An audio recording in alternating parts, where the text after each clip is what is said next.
Hello and welcome back to HardReset.Info. In this video, I will show you how to enable Wi-Fi on Android 2025. Let's begin.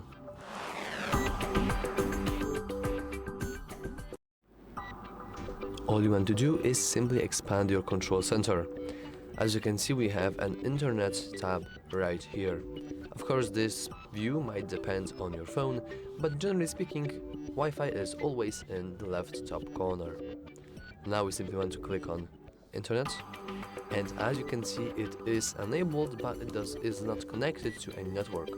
So first you want to make sure that it is enabled, like that, and then you want to let it run for a moment and let it find your Wi-Fi. As you can see, we can also see more by expanding our view, and I am going to connect to this one here.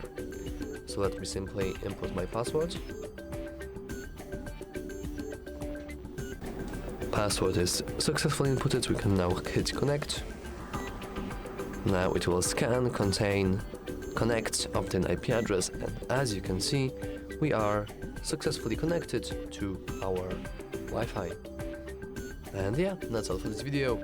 If you found it useful, remember to like and subscribe. Thanks for watching.